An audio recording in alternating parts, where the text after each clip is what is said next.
आइए धन्यवाद देते हैं पिता परमेश्वर को आज के इस दिन के लिए, इस टाइम के लिए। तो आज स्टडी करेंगे विश्वास के बारे में। तो जानने की कोशिश करेंगे क्या है ये विश्वास। देखिए, ये विश्वास जो है, ये हर इंसान अपनी रोजमर्रा की जिंदगी में कहीं ना कहीं किसी ना किसी प्रकार इसका यूज करता है। कोई विश्वास रखता है सूरज उगेगा, है ना, शाम को डूब जाएगा। कोई विश्वास रखता है कि भाई मैंने 1 महीना अच्छे से काम किया है और मुझे उसकी तनख्वाह मिलेगी, है ना, 1 तारीख को उसकी सैलरी आएगी। कोई विश्वास रखता है कि बैंक में पैसा डिपॉजिट करने से वहां पे पैसे सेफ है। तो हर इंसान का अलग अलग विश्वास है। कोई धर्म से जुड़ी हुई बातों में विश्वास रखते हैं, जो उनका धर्म कहता है वो उनमें मानते हैं। जैसा एग्जाम्पल के लिए हिंदू की बात करेंगे तो हिंदू विश्वास रखता है भगवान में, पूजा में, पाठ में, और बहुत सारा की रीति रिवाजों को फॉलो करता है। और यहाँ तक कि उन लोग बैल को भी, मतलब गाय को बोलते ना, बहुत एक पवित्र, एक बोलते ना, उनके मतलब रिलीजन में बहुत उसको पवित्र मानते हैं। और कोई कोई उसका यूरिन को भी यूज करते हैं, जिसको गौमूत्र बोलते हैं। तो ये हर एक का विश्वास जो है वो अलग अलग प्रकार का है। जैसे मुस्लिम की अगर बात करेंगे तो मुस्लिम भी विश्वास रखते हैं खुदा में, अल्लाह में। और वो जानते हैं कि ऐसी कुछ परफ्यूम आती है, इत्र जिसको हम बोलते हैं। वो समझते हैं कि उसको लगाने से जो है दुष्ट आत्माएं नहीं आएगी उनके पास, वो सुरक्षित रहेंगे, जिसको हम लोग जीन बोलते हैं उन लोग की भाषा में। तो ये उनका विश्वास है। फिर एक जो बुद्धिस्ट, यानी जो गौतम बुद्ध की टीचिंग्स उनको जो फॉलो करते हैं, वो विश्वास रखते हैं पूर्ण जन्म में। एक रोमन कैथलिक की आप बात करोगे तो रोमन कैथलिक हर साल में साउथ इंडिया में चर्च है वेलंकनी, वेलंकनी माता। तो कोई लोग उसमें विश्वास रखते हैं, उनको लगता है कि मदर मैरी से प्रे करने से, अलग अलग सेंट से प्रे करने से उनकी सुनी जाएगी। वो रोजरीज खरीदते हैं, वो होली वाटर खरीदते हैं, प्रार्थना है, उनको लगता है कि कुछ ना कुछ इसका सोल्यूशन निकल आएगा ये सब करने से। तो ये उनका विश्वास है। उसी तरह एक पेंटाकोस्टल के चर्च में जो जाता है कोई व्यक्ति, तो वो एक क्रिश्चियन अगर है तो वो उसको ऐसा लगता है कि अन्य भाषा में बोलना है, चमत्कारों पे विश्वास करना है, पवित्र आत्मा में ज्यादा से ज्यादा बढ़ना है, क्योंकि पेंटाकोस्ट उनके नाम से ही उनको लगता है कि पवित्र आत्मा में ज्यादा बढ़ना है, धन्यवाद देना है। तो ये उनका विश्वास है। तो देखिए, इसी प्रकार जो है पूरे दुनिया में हर इंसान कुछ ना कुछ विश्वास करता है। हर एक का विश्वास कुछ अलग अलग बातें कहता है। लेकिन अभी सवाल हम ये देखेंगे कि विश्वास असल में क्या है, और इसको हम बोलते ना कैसे समझने की कोशिश करें इसे। तो बाइबल ही इसका जवाब देती है। हम बाइबल से ही जानने की कोशिश करेंगे फेथ क्या है। पढ़ेंगे इब्रानियों 11 का 1 पढ़ेंगे।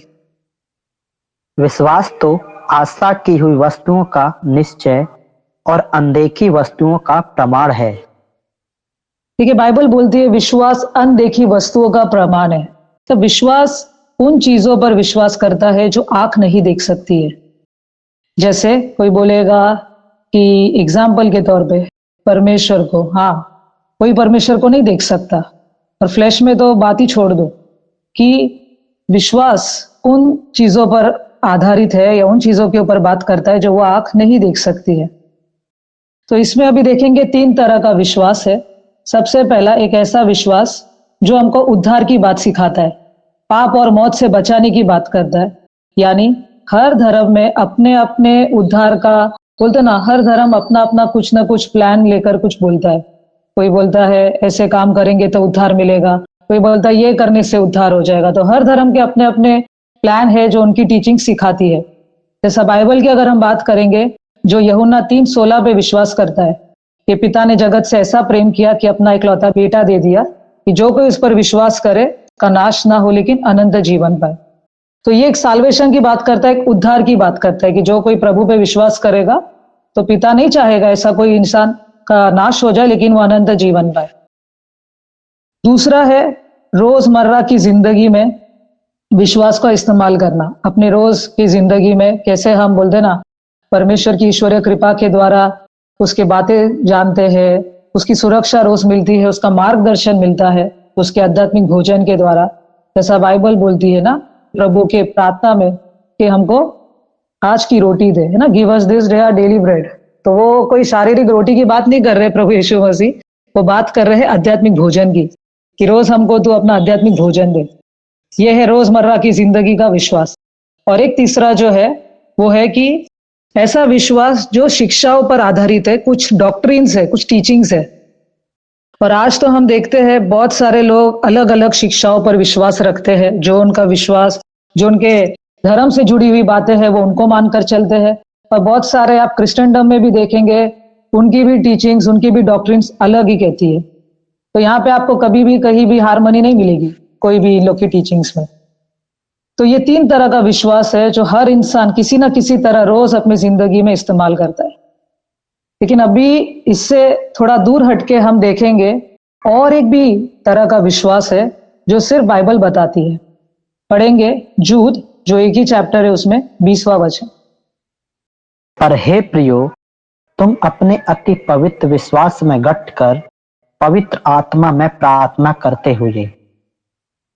तो यहाँ पे देखिए एक ऐसे विश्वास की बात करता है जो किसी इंसान ने कभी नहीं सुना होगा, अति पवित्र विश्वास।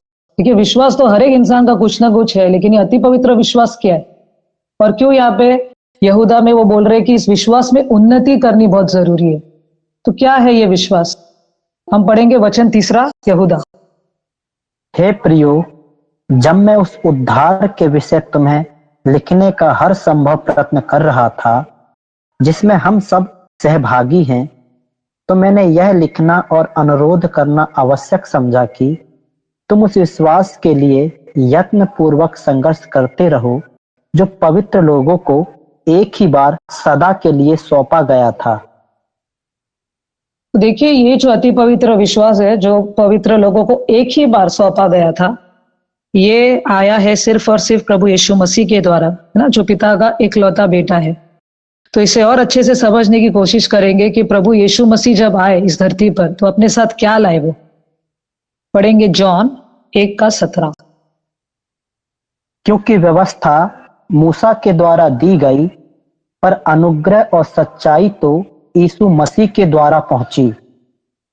देखिए तो ये जो अति पवित्र विश्वास है, इसको हम बोल सकते हैं कि अनुग्रह सच्चाई जो आज हमको मिली वो प्रभु यीशु मसीह के द्वारा आई।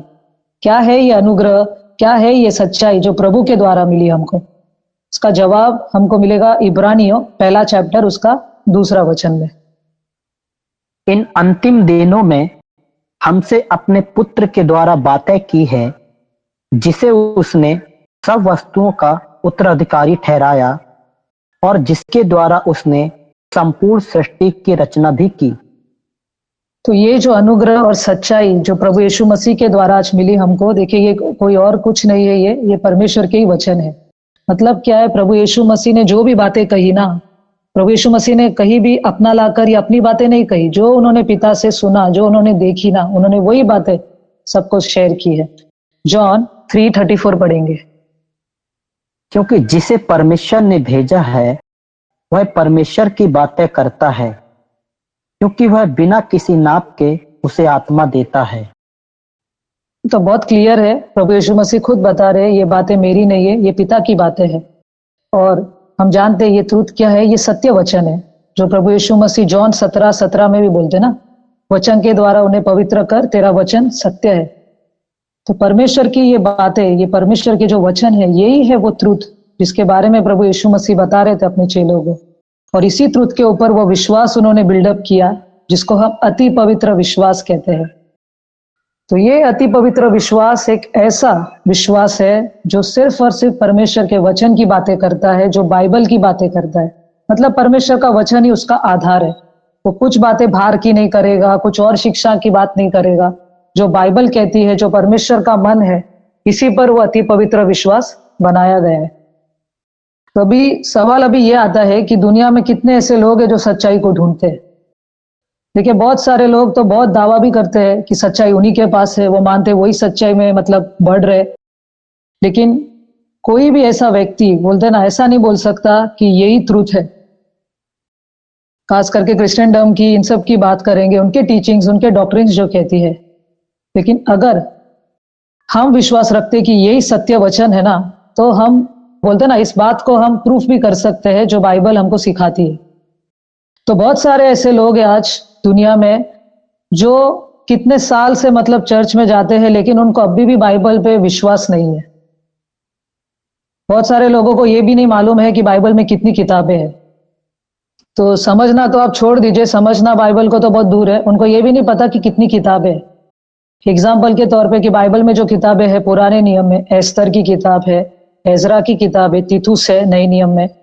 बहुत सारे लोगों को ये किताबों के बारे में मालूम ही नहीं है ना, क्योंकि बहुत सारे लोग, जैसा हमने स्टार्टिंग में देखा ना, कुछ पुराने नियम को फॉलो करते हैं तो सिर्फ पुराने नियम को फॉलो करते, तो कुछ नए नियम को फॉलो करते। तो ऐसा नहीं हो सकता, बाइबल ऐसे किसी को समझ में नहीं आएगी एक नियम पढ़कर। तो बहुत सारे लोग हैं जो इनको ये सब बातें भी नहीं पता है, लेकिन हमको जो आज मालूम पड़ चुका है कि दृढ़ता से ये विश्वास है कि हाँ यही वचन है, यही सत्य है, तो हम बोलते ना परमेश्वर की उन बातों पर गौर करते हैं और हम पवित्र आत्मा के द्वारा इन बातों की पुष्टि भी कर सकते कि वचन ये कहता है। आइए पढ़ेंगे हम कुछ वचन, इब्रियस पहला चैप्टर 1 और 2 वचन।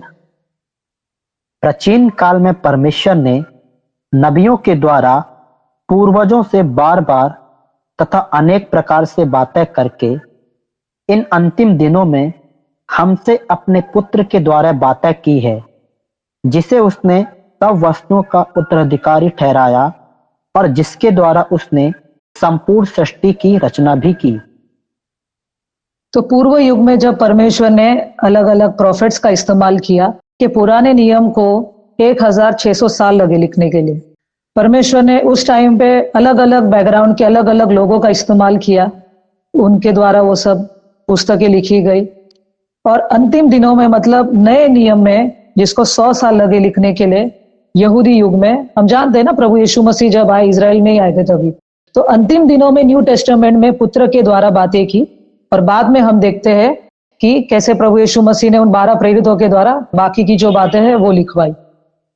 तो ये देखते हैं कि ये आधार है, ये बैकग्राउंड है कि प्रेरणा के द्वारा लिखा गया है परमेश्वर का वचन, है ना, ये कोई इंसान की बातें नहीं है।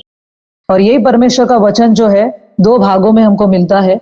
एक पुराना नियम जिसमें है 39 किताबें, नए नियम में है 27 किताबें, और दोनों को मिलाएंगे तो टोटल किताबें है 66 बुक्स। और यही जो है उत्पत्ति से लेकर प्रकाशित वाक्य तक, इसी में परमेश्वर ने अपने सारे राज, अपना प्लान जो है उसने सीक्रेट रखा है। तो ये जो 66 किताबें हैं, ये आपको कंप्लीट, आपको बोलते ना, वो ज्ञान देगा, वो सारा रेवलेशन देगा परमेश्वर के बातों का। अगर पवित्र आत्मा से उत्पन्न हुआ है वो व्यक्ति, तो उसको परमेश्वर इन बातों को समझने में सहायता भी करेगा। तो एक क्लियर एक कमांड परमेश्वर देता है अपने वचनों को लेकर, जो हम पढ़ेंगे प्रकाशित वाक्य 22 का 18 और 19। मैं प्रत्येक को जो इस पुस्तक की नबूवत के वचनों को सुनता है गवाही देता हूं, यदि कोई इनमें कुछ बढ़ाएगा तो परमेश्वर इस पुस्तक में लिखी विपत्तियों को उस पर बढ़ाएगा। यदि कोई इस नबूवत की पुस्तक के वचनों को घटाएगा तो परमेश्वर इस पुस्तक में लिखित जीवन के वृक्ष और पवित्र नगरी से उसका भाग छीन लेगा। तो देखिए यहाँ पे परमेश्वर बहुत बड़ी चेतावनी देता है सारे लोगों को कि मेरे वचन में से, मतलब इस बाइबल में से कोई भी इंसान अगर कोई चीज ऐड करता है, अपने मन से कुछ बातें करता है या इसमें से कुछ निकालता भी है ना, तो देखो उस इंसान के लिए अच्छा नहीं होगा। मतलब क्या है, ये एक सीरियस बात है। परमेश्वर को पसंद नहीं है कोई भी, बोलते ना, उसके वचन के साथ छेड़खानी करे। तो ये क्लियर कट एक वार्निंग देता है ऐसे लोगों को कि परमेश्वर का वचन जो है ना, वो कोई खेल नहीं है। ये एक बहुत, बोलते ना, उसका जो मन है, उसकी जो टीचिंग्स है, उसकी जो बातें है ना, ये हमको बहुत बोलते ना सावधानी से बरत के पढ़नी है। साथ साथ वो नॉलेज जो हमको मिलता है ना, उसके साथ एक जिम्मेदारी जो आती है वो भी हमको सिखाती है कि हमको बहुत, बोलते ना, वो सीरियसनेस होना बहुत जरूरी है। तो ये जो वार्निंग यहाँ पे प्रभु यीशु मसीह बताते हैं रेवलेशन में, तो वो यही बताते हैं कि कोई चीजें ऐड करने की जरूरत नहीं, ना कुछ निकाल के बोलने की जरूरत है। जो वचन जैसा है उसको वैसा ही प्रेजेंट करना है। और जो बाकी क्रिश्चियंस जो आज दावा करते हैं कि एक्स्ट्रा किताबें हैं, 66 बुक्स के अलावा और किताबें, वो नहीं हो सकता है। आइए और एक वचन पढ़ेंगे, ड्यूट्रोनॉमी 12 का 32। मैं जो कुछ भी आज्ञा देता हूं उसके पालन करने में चौकसी करना, तुम इसमें ना तो कुछ जोड़ना और ना घटाना। नीति वचन 30 का 6 पढ़ेंगे। तू उसके वचन में कुछ न जोड़, ऐसा ना हो कि वह तुझे डांटे और तू झूठा ठहरे। प्रेरितों के काम 20 का 27 पढ़ेंगे। क्योंकि मैं परमेश्वर की संपूर्ण इच्छा को तुम्हें बताने से न झिझका। देखिए, तो पॉल भी यहाँ पे बता रहे कि जो भी मैंने सीखा ना इस वॉक में, मैंने सब कुछ तुमको बता दिया है, मैंने कुछ छुपाया नहीं, या तुम्हें ऐसी कुछ बातें बोलकर तुमको इस वॉक में लाकर फंसाया या तुमको धोखे से लाया। जो भी जैसा वचन मेरे को मिला, जो उसकी अंडरस्टैंडिंग है, जो नॉलेज है, मैंने आपके सामने प्रेजेंट कर दिया है। तो परमेश्वर के वचन ऐसे नहीं है जो हम किसी सामने वाले को खुश करने के लिए बताएंगे, उसके कन्वीनियंस रहेंगी तो उसको अच्छी अच्छी बातें बताएंगे वचन की, और कुछ टाइम नहीं रहेगा तो उसको वो वचन नहीं बताएंगे ना, मतलब सामने वाले को खुश करने के लिए बताएंगे। तो ध्यान में रखना, परमेश्वर का वचन ऐसा नहीं है। जो वचन कहता है ना, हम वही बात करेंगे, क्योंकि यहाँ पे हमको किसी इंसान को खुश नहीं करना है। हमको ये देखना है कि परमेश्वर इससे खुश होता है कि नहीं, ये हमारे लिए इंपॉर्टेंट होना चाहिए। तो बहुत स्ट्रिक्ट है परमेश्वर इन सब चीजों को लेकर, वो सख्त है, और यही हमको सावधानी बरतनी बहुत जरूरी है। तो सवाल अभी ये आता है कि बाइबल आज जो हम देखते हैं, जो आज हमारे हाथों में है, प्रिंट फॉर्मेट में है, क्या बाइबल पूरी तरह से मतलब सही है? सब कुछ जो वचन है, क्या उसमें कोई भी चीज ऐड नहीं की गई या उसमें से कुछ निकाला नहीं गया? तो देखिए, इसका जवाब ना है। क्यों? अभी हम देखेंगे। दो ऐसे किस्से हैं बाइबल में जो लिखे तो गए हैं, लेकिन असल में वो किस्से हुए ही नहीं है वो बाइबल में, लेकिन आ गए हैं। देखिए, हमको समझना है कि ये जो आज बाइबल हमारे हाथ में जो प्रिंट होकर आई है ना, ये मैन्युस्क्रिप्ट से ट्रांसलेट होकर आई है। तो ये मैन्युस्क्रिप्ट जो है, ये उस जमाने में स्कॉलर्स ये क्या करते थे, ये जानवर के चमड़े पे लिखा करते थे। कोई भी जानवर जो होता था, बकरे है, गाय है, उनके चमड़ों पर लिखा जाता था, और फिर उनको स्क्रोल्स बना के उसको स्टोर किया जाता था, प्रिजर्व किया जाता था। और क्या होता था, कुछ साल के बाद जब उनकी राइटिंग्स धुंधली होने लगती थी, फीकी होने लगती थी, 50 ऐसे साल में, तो उन लोग वापस से उसको लिखा करते थे दूसरे जानवर के चमड़े पर, और उसको स्क्रोल बना के उसको स्टोर किया जाता था। तो बहुत मेहनत थी उस जमाने में, क्योंकि हम जानते तभी प्रिंटिंग ये सब नहीं थी उस जमाने में। तो 1400 साल जब बाइबल लिखी गई थी, बहुत बार उसको लिखना पड़ा दोबारा, वो मेहनत करनी पड़ी, अलग अलग मैन्युस्क्रिप्ट से फिर उनको लेकर आना पड़ा, उससे लिखना पड़ा। तो आज जो हमारे हाथों में हम देखते हैं ना, जो प्रिंट फॉर्मेट है आज, किंग जेम्स वर्जन जो बाइबल है, ये भी वो मैन्युस्क्रिप्ट से ही मतलब ट्रांसलेट होके आई है। 16th सेंचुरी, जो आप बोल सकते हैं 100 साल उससे थोड़ा ज्यादा टाइम पहले। और 1940 में ये जो डेड सी है, वहां पर एक गुफा है कुमरान केव्स करके, जो पूरी मतलब सॉल्ट, पूरे नमक से भरी हुई है, और वहां पर इनको कुछ मैन्युस्क्रिप्ट्स मिले, तभी वो दूसरे या तीसरे सदी के टाइम पे ये सब स्क्रोल्स जो है, तभी वहां पर 1500 साल से भी ज्यादा उसको स्टोर करके रखा था। तो वही जो स्क्रोल्स है ना, वो स्क्रोल्स को जब स्टोर किया गया, उसको जब लाया गया वापस, तो उसी से ट्रांसलेट करके ये जो ट्रांसलेशन आया, न्यू इंटरनेशनल वर्जन NIV, तो ये वहीं से आया। और फिर हम क्या देखते हैं कि कुछ ऐसे किस्से बाइबल में जो लिखे गए हैं, तो ऐसे दो किस्से जो हुए ही नहीं है लेकिन बाइबल में है, हम लोग पढ़ेंगे। वो पहले पढ़ेंगे मरकुस 16 चैप्टर 9 से 20। जी उठने के पश्चात सप्ताह के पहले दिन बहुत सवेरे ही वह सबसे पहले मरियम मगदलीनी को, जिसमें से उसने 7 दुष्ट आत्माएं निकाली थी, दिखाई दिया। उसने जाकर यह समाचार यीशु के साथियों को सुनाया, जो शोक में डूबे हुए थे और रो रहे थे। जब उन्होंने यह सुना कि वह जीवित है और उसको दिखाई दिया, तो उन्हें विश्वास ही नहीं हुआ। इसके पश्चात वह दूसरे रूप में उनमें से 2 को, जब वे गांव की ओर जा रहे थे, दिखाई दिया।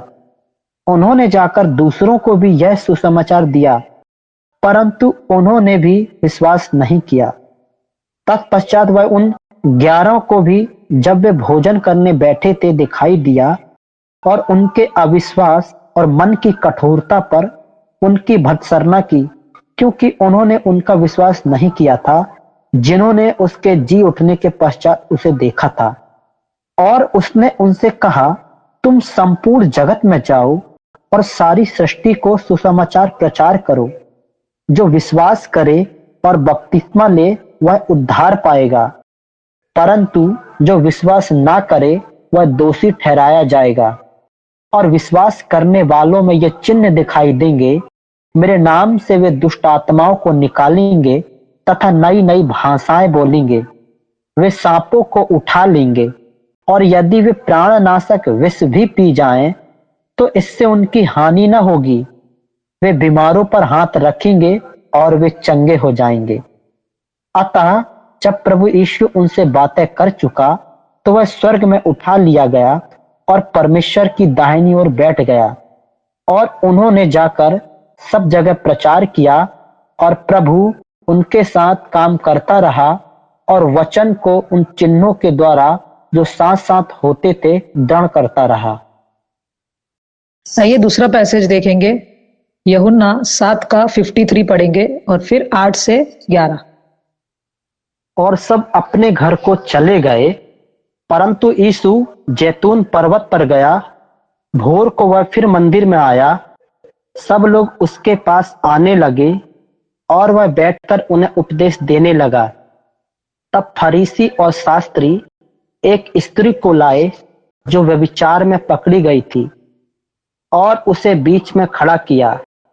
उन्होंने उससे कहा, गुरु, यह स्त्री व्यभिचार करते हुए पकड़ी गई है। व्यवस्था में तो मूसा ने हमें ऐसी स्त्री को पथराव करने की आज्ञा दी है। तू इस विषय में क्या कहता है? वे उसे परखने के लिए ऐसा कह रहे थे, जिससे कि उस पर दोष लगाने के लिए कोई आधार मिले। परंतु यीशु झुककर अपनी उंगली से भूमि पर लिखने लगा। परंतु जब वे बार बार उससे पूछते रहे, तो उसने सीधे खड़े होकर उनसे कहा, तुम में से जो निष्पाप हो वही सबसे पहले उसे पत्थर मारे। वह फिर झुककर उंगली से भूमि पर लिखने लगा। तब उन्होंने यह सुना तो पहले वृद्ध, तब एक एक करके सब जाने लगे और वह अकेला रह गया और स्त्री वहीं बीच में खड़ी रह गई। तब यीशु ने सीधे खड़े होकर उससे कहा, हे स्त्री, वे कहाँ गए? क्या किसी ने तुझे दंड की आज्ञा नहीं दी? वह बोली, किसी ने भी नहीं प्रभु। तब यीशु ने कहा, मैं भी तुझे दंड की आज्ञा नहीं देता, जा, अब से फिर पाप ना करना। तो ये जो दोनों किस्से हैं, ये नहीं हुए हैं रियल में, लेकिन बाइबल में ऐड हो गए और एनआईवी में उसका फुटनोट भी देखो, वो बाइबल में दिया गया। इसीलिए देखिए, हमको बहुत सावधानी बरतनी है। परमेश्वर का वचन जब भी हम स्टडी करते हैं ना, अलग अलग भाषाओं के अलग अलग जो बाइबल के ट्रांसलेशन है ना, वो भी रेफर करने हमको। ऐसे ही मतलब बस पढ़ने के लिए पढ़ना नहीं है, लेकिन कंपैरिजन भी करने हैं। इसके लिए 2 बाइबल ट्रांसलेशन हम लोग सजेस्ट करते हैं। एक है केजेवी, जो पुराना वर्जन है, ओल्डेस्ट ट्रांसलेशन है, और दूसरा एनआईवी, न्यू इंटरनेशनल वर्जन। ये दोनों बाइबल अगर आप रेफर करेंगे तो बहुत ही अच्छा होगा। तो सही अंडरस्टैंडिंग परमेश्वर के वचन की होने की ना, ये बहुत जरूरी है हर उस इंसान के लिए जो आज परमेश्वर के वचन के आधार पे जब बात करता है, तो वो विश्वास जो है उसका वही हो सकता है अति पवित्र विश्वास। और देखिए, ये अति पवित्र विश्वास ये कुछ और नहीं है, ये पूरी बाइबल स्टडी है, जो आपको उत्पत्ति से लेकर प्रकाशित वाक्य तक परमेश्वर की जो भी बातें हैं ना, जो उसने बिखेर दी है पूरे बाइबल में, ये आपको स्टार्टिंग से लेकर प्रकाशित वाक्य तक मिलेगी। तो उस टाइम पे आप देखेंगे कि पुराने चर्च में जब स्थापित हुआ था पेंटेकोस्ट के बाद, तो देखिए तभी भी लोग है ना, जो भी उन लोग सुनते थे ना, वो जाके अपने घर पे भी देखते थे कि सामने वाले ने जो बात की है ना, इसका बाइबल में आधार है या ये अपनी बातें कर रहे हैं। तो उन लोग बाइबल जाके घर पे रेफर करते थे और इनको बीरियंस कहा जाता था। पढ़ेंगे हम लोग प्रेरितों के काम 17 का 11। ये लोग थिस्सलुनीकि वालों से अधिक सज्जन थे, क्योंकि उन्होंने बड़ी उत्सुकता से वचन को ग्रहण किया और प्रतिदिन पवित्र शास्त्रों में से खोजबीन करते रहे कि देखें ये बातें ऐसी ही हैं या नहीं। देखा, तो ये बीरियंस जो है, ये रोज जो भी सुनते थे ना, जाके घर पे भी पढ़ते थे जाके कि सामने वाले ने जो बात किया है ना, वचन के आधार पे है। तो ऐसा ही हमको भी बहुत होना जरूरी है कि जो भी सामने वाला बात कर रहा है ना, उसका आधार बाइबल है। और यही चीजें जो है ना, अगर बाइबल के आधार पे है तो वो हार्मनी में चल रहा है, तालमेल में चल रहा है, और जो परमेश्वर को भी प्रसन्न करता है। तो बहुत जरूरी है ये समझना कि आज हम लोग जो भी सुनते हैं, क्या वो विश्वास जो है वो सिर्फ विश्वास है, एक आम इंसान का जो विश्वास है, उसके धर्म से जुड़ी बातों पर विश्वास है, डॉक्ट्रिन्स पर विश्वास है, सूरज उगेगा, चांद निकलेगा, सैलरी मिलेगी 1 महीने की, ये आम विश्वास है या अति पवित्र विश्वास है? तो देखिए, ये सवाल का जवाब हमको खुद को पहले देना है क्योंकि सिर्फ विश्वास जो है ना वो इतना मायने नहीं रखता है, लेकिन अगर वो परमेश्वर के वचन के ऊपर आधारित नहीं है तो वो विश्वास किसी काम का नहीं है। और जो परमेश्वर के वचन के आधार पे बात नहीं करता वो जो है वो झूठी शिक्षा है, वो गलत शिक्षा है, वो झूठ है वो। और ऐसी शिक्षा जो है ना, ऐसी बातें परमेश्वर की तरफ से तो नहीं हो सकती है। पढ़ेंगे हम लोग 1 तिमोथी 4:1 पढ़ेंगे। परंतु आत्मा स्पष्ट कहता है कि अंतिम समय में कुछ लोग भरमाने वाली आत्माओं और दुष्ट आत्माओं की शिक्षा पर मन लगाने के कारण विश्वास से भटक जाएंगे। देखिए बहुत क्लियरली यहाँ पे पॉल बोलते हैं कि ऐसा टाइम आ रहा है जहाँ पे बहुत सारे लोग भटक जाएंगे, क्योंकि वो विश्वास जो था उनका वो अति पवित्र विश्वास था ही नहीं। मतलब वो विश्वास में समझ ही नहीं पाए, उनका विश्वास में वो जो बढ़ोतरी होनी चाहिए थी, वो विश्वास को जो उनको समझना था, जो परमेश्वर के वचन के आधार पे है, वो समझ नहीं पाए। और इसके लिए ऐसे लोगों के बहुत चांसेस है, इन लोग जल्दी झूठी शिक्षाओं पर बहक जाएंगे। और हम जानते हैं कि जो बातें परमेश्वर की तरफ से नहीं है वो किसी और की तरफ से है, वो है शैतान। वो शिक्षा उसकी तरफ से आएगी। जॉन 8:44 पढ़ेंगे। तुम अपने पिता शैतान से हो और अपने पिता की लालसाओं को पूरा करना चाहते हो।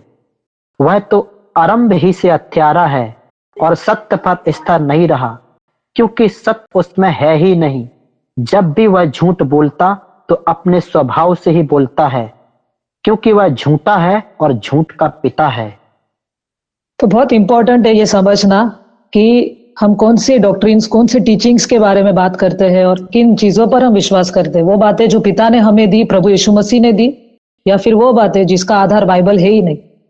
ये सिर्फ विश्वास है, एक आम विश्वास या अति पवित्र विश्वास है, बाइबल स्टडी है जो हमको पूरी समझ देता है, परमेश्वर की जानकारी देता है।